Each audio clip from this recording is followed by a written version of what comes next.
Good morning students. कैसे हैं आप सब अच्छे होंगे। आज हम जिस क्लास के बारे में बात करने वाले हैं उस क्लास का नाम है इंडियन इकोनॉमी। अगर हम सबसे पहले बात करें कि इंडियन इकोनॉमी है क्या, तो उस चीज को समझने से पहले सबसे पहले हम लोगों को एक चीज ये समझनी पड़ेगी कि इंडियन इकोनॉमी, ये जो वर्ड आया इंडियन इकोनॉमी, ये वर्ड कहाँ से आया। तो इंडियन का मतलब तो हम सब लोग जानते हैं, इंडियन का मतलब क्या होता है, लेकिन वर्ड इकोनॉमी हम सबके लिए शायद एक जैसा ना हो। आर्ट्स के स्टूडेंट, कॉमर्स के स्टूडेंट्स इस वर्ड से वाकिफ होंगे, लेकिन साइंस के स्टूडेंट्स को इस वर्ड के बारे में ज्यादा नॉलेज नहीं होगी। तो सबसे पहले हम लोग जो बात करेंगे वो बात करेंगे कि ये वर्ड इकोनॉमी का मतलब क्या होता है। इकोनॉमी जो वर्ड होता है वो किसी भी पर्टिकुलर प्लेस के लिए यूज होता है, किसी भी पर्टिकुलर प्लेस के लिए यूज होता है, ठीक है। अब ये प्लेस कोई भी हो सकता है, जैसे हम अगर अपने इंडिया की बात करें तो उसको हम इंडियन इकोनॉमी बोलेंगे, अमेरिका की बात करें तो उसको हम अमेरिकन इकोनॉमी बोलेंगे। तो ये किसी भी पर्टिकुलर प्लेस के बारे में वर्ड होता है इकोनॉमी। अच्छा, इकोनॉमी हम वर्ड यूज क्यों कर रहे हैं। इकोनॉमी वो पर्टिकुलर प्लेस होता है जहां पर सारी की सारी इकोनॉमिक एक्टिविटीज होती हैं, सारी की सारी इकोनॉमिक एक्टिविटीज जहां पर होती हैं उस प्लेस को हम कहते हैं इकोनॉमी। अब ये इकोनॉमिक एक्टिविटी क्या है, तो इकोनॉमिक एक्टिविटी हर वो एक्टिविटी जिसमें मनी इन्वॉल्व होता है। ऐसी कोई भी एक्टिविटी जिसमें मनी इन्वॉल्व होता है उसे हम इकोनॉमिक एक्टिविटी कहते हैं।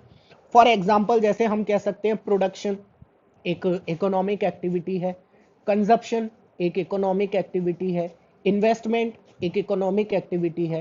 तो ये जितनी भी इकोनॉमिक एक्टिविटीज जिस पर्टिकुलर प्लेस पर होती हैं, कोई भी पर्टिकुलर प्लेस जहां पर ये सारी की सारी इकोनॉमिक एक्टिविटीज होंगी, उसी वर्ड को हम इकोनॉमी कहेंगे। क्लियर। तो अब इंडियन इकोनॉमी की स्टडी जो हम करेंगे वो किस तरीके से करेंगे। तो हमारा अगला जो टॉपिक हुआ वो क्या हुआ बेटा, अगला टॉपिक हुआ study of Indian economy. Study of Indian economy, कि इंडियन इकोनॉमी को पढ़ा कैसे जाए। क्योंकि इंडिया में जो इकोनॉमिक एक्टिविटीज होती हैं वो तो कई साल मतलब पुराने समय से चलती आ रही हैं। बहुत साल पहले से इंडिया ट्रेड करता आ रहा है, प्रोडक्शन भी कर रहा है, कंजप्शन भी कर रहा है। तो ये सारी इकोनॉमिक एक्टिविटीज को हम जो डिवाइड करते हैं वो तीन पार्ट में डिवाइड करते हैं। कितने पार्ट में डिवाइड करते हैं, तीन पार्ट में। सबसे पहला पार्ट होता है 1700 से लेकर 1947 तक। अभी इसका रीजन बताऊंगा कि ऐसा मैंने क्यों किया कि ये 1700 से 1947 तक ही लिया है। इसके बाद जो हम दूसरी अपनी इंडियन इकोनॉमी पढ़ते हैं वो पढ़ते हैं 1947 से लेकर 1990 तक। उसके बाद जो हम अपनी तीसरी इंडियन इकोनॉमी पढ़ते हैं वो पढ़ते हैं 1990 से लेकर अब तक 2021 तक। अब ये इंडियन इकोनॉमी को तीन पार्ट में डिवाइड करने का एक सिंपल सा रीजन है बेटा। देखो 1700 से लेकर 1947 तक इंडियन इकोनॉमी में जितनी भी इकोनॉमिक एक्टिविटीज की गई थी, मैं फिर से याद दिला दूं, इकोनॉमिक एक्टिविटीज का मतलब क्या होता है, प्रोडक्शन, कंजप्शन, इन्वेस्टमेंट। तो 1947 से पहले जितनी भी ये इकोनॉमिक एक्टिविटीज की गई थी ये किसके द्वारा की गई थी, ब्रिटिशर्स के द्वारा की गई थी। तो इनका एक अलग तरीका था सारी इकोनॉमिक एक्टिविटीज को करने का। उसके बाद हम जैसे ही आजाद हुए, हम सबको पता है 1947 में हम लोगों को अंग्रेजों से आजादी मिल गई थी। उसके बाद हम अपने इंडियन इकोनॉमी को अपने अकॉर्डिंग चला सकते थे। इसलिए हमने 1947 से लेकर 1990 तक कुछ पॉलिसीज यूज की जिनसे हमने अपनी इंडियन इकोनॉमी को चलाया। इंडियन इकोनॉमी को चलाने का मतलब क्या है, हमने अपनी सारी इकोनॉमिक एक्टिविटीज को परफॉर्म किया, लेकिन तरीका कुछ अलग था। वो भी मैं बताऊंगा कौन सा तरीका था। एक एक करके इन तीनों सेंचुरीज को एक तरीके से हम ये कह सकते हैं पढ़ेंगे, 18th, 19th और अब चल रही है 20th। ठीक है। अच्छा, 1990 से 2021 तक की जो पॉलिसीज थी, अब आप कहोगे कि सर ये भी तो वही एरिया है, सॉरी इरा है जब हम लोगों ने ब्रिटिश साम्राज्य से आजादी पा ली थी। लेकिन बेटा यहां पर जो पॉलिसीज यूज की गई थी वो डिफरेंट पॉलिसीज थी 1990 की पॉलिसीज से। क्योंकि 1991 में हमारे एक प्रधानमंत्री हुए थे पीवी नरसिम्हा राव। ठीक है, शायद आप लोगों को पता होगा 1991 में इंडियन इकोनॉमी ने अपनी सारी इकोनॉमिक एक्टिविटीज को चेंज कर दिया था और हमने पॉलिसी यूज की थी एलपीजी पॉलिसी। वो सारी बातें अभी हम करेंगे। फिलहाल सबसे पहला टॉपिक स्टार्ट करते हैं कि ब्रिटिशर्स के टाइम पर इंडियन इकोनॉमी की कंडीशन कैसी थी। ओके, तो हमारा जो अगला नया टॉपिक होगा वो हमारा नया टॉपिक क्या होगा, Indian economy in British time. Okay, Indian economy during British period, कि ब्रिटिश पीरियड में इंडियन इकोनॉमी कैसी थी ड्यूरिंग ब्रिटिश पीरियड। तो किसी भी इकोनॉमी के जो सबसे बड़े पिलर्स होते हैं वो कौन कौन से होते हैं। किसी भी इकोनॉमी के सबसे बड़े पिलर्स होते हैं। सबसे पहले होता है आपका प्राइमरी सेक्टर, जिसमें कि आता है एग्रीकल्चर सेक्टर। दूसरा होता है आपका सेकेंडरी सेक्टर, जिसमें आती है इंडस्ट्रीज। तीसरा आता है आपका टर्सरी सेक्टर, जिसमें आते हैं आपके ट्रेड। तो इस तरीके से इन तीनों चीजों को अगर हमने पढ़ लिया कि ब्रिटिश पीरियड में एग्रीकल्चर सेक्टर कैसा था, इंडस्ट्रीज कैसी थी और ट्रेड कैसा था, तो हमारा ये पूरा पीरियड बहुत अच्छे से खत्म हो जाएगा। तो हम लोग बात करते हैं सबसे पहले एग्रीकल्चर सेक्टर कैसा था। तो एग्रीकल्चर सेक्टर की सबसे ज्यादा हालत खराब कर रखी थी ब्रिटिशर्स ने। कैसे हालत खराब कर रखी थी, ब्रिटिशर्स ने इंडिया को एक्सपोर्टर बना रखा था रॉ मटेरियल का। क्या बना रखा था, एक्सपोर्टर ऑफ रॉ मटेरियल। यानी कि हमारे यहां पर एग्रीकल्चर एक्टिविटी सबसे ज्यादा होती थी और इतनी ज्यादा होती थी कि हम एक्सपोर्ट करते थे रॉ मटेरियल्स को। लेकिन ब्रिटिशर्स का इसके पीछे एक रीजन था, उन्होंने हमारे एग्रीकल्चर सेक्टर को इसलिए थोड़ा बहुत डेवलप करने में हेल्प की क्योंकि उनको अपनी इंडस्ट्रीज के लिए रॉ मटेरियल की जरूरत पड़ती थी और वो हमारे यहां से पूरा रॉ मटेरियल लेके चले जाते थे। तो इस तरीके से आप ये कह सकते हो कि इंडिया जो था एग्रीकल्चर सेक्टर के मामले में एक्सपोर्टर था रॉ मटेरियल का।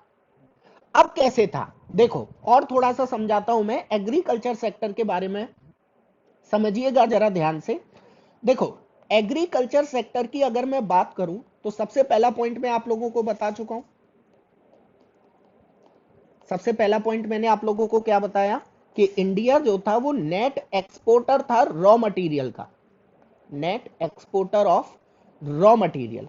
अच्छा, और ज्यादा फायदा उठाने के लिए ब्रिटिशर्स ने उस टाइम पर एक सिस्टम चला रखा था, जिस सिस्टम को हम क्या बोलते हैं, जिस सिस्टम को हम बोलते हैं जमींदारी सिस्टम। जमींदारी सिस्टम एग्रीकल्चर सेक्टर को, इंडियन एग्रीकल्चर को सेक्टर को सबसे पूरा खत्म करने के पीछे जिसका हाथ था वो था ये जमींदारी सिस्टम। इंडियन एग्रीकल्चर सेक्टर को बिल्कुल खत्म कर दिया था बेटा इस सिस्टम ने, इतना कि हर साल लगभग लगभग 60,000 किसान आत्महत्या कर लेते थे इंडिया के अंदर। किसकी वजह से, इस जमींदारी सिस्टम की वजह से। तो ये जमींदारी सिस्टम क्या था, जमींदारी सिस्टम क्या था बेटा, समझो जरा। जमींदारी सिस्टम था, it was a triangular relationship, it was a triangular relationship, triangular relationship which established by Britishers. ये एक ट्रायंगुलर रिलेशन था जो ब्रिटिशर्स ने इंडिया में एस्टेब्लिश कर दिया था। अब आप कहोगे कि सर ट्रायंगुलर रिलेशन तो तीन लोगों के बीच में होता है, यहां पे कौन दिख रहा है आपको, यहां पर आपको दिख रहा है केवल और केवल, एक तरफ आपको ब्रिटिशर्स दिख रहे हैं और एक तरफ आपको दिख रहे होंगे किसान। तो ये तो डुअल रिलेशन हुआ, ट्रायंगुलर कहां हुआ। तो बेटा इसके पीछे एक सिंपल सा रीजन ये था कि ब्रिटिशर्स जो किसान होते थे, टिलर्स होते थे, उनसे डायरेक्ट कभी भी नहीं मिलते थे। उन लोगों ने क्या किया, इन टिलर्स के ऊपर एक जमींदार बिठा दिया। ब्रिटिशर्स बोलते थे कि जमींदार आपको टिलर्स से टैक्स वसूल करना है, हम आपको उस जमीन का परमानेंट ओनर बना रहे हैं और आपको इन टिलर से टैक्स लेना है। तो ये जमींदार भी ब्रिटिशर्स की तरह ही कोई कोर कसर नहीं छोड़ते थे कि टिलर्स को थोड़ी बहुत तो मोहलत दे दी जाए। ये जमींदार क्या करते थे बेटा, 90% जो फसल होती थी टिलर्स की, उसको एज अ टैक्स ले लेते थे। 90%, यानी कि टिलर्स के पास जो खेती, जो उनकी खेती होती थी, उसमें से केवल जो अमाउंट बचता था वो केवल उनके सब्सिस्टेंस लायक बचता था। एक वर्ड में यहां पर यूज कर रहा हूं, सब्सिस्टेंस। सब्सिस्टेंस का मतलब होता है केवल जीने लायक, इधर लिख रहा हूं इसका मतलब केवल जीने लायक।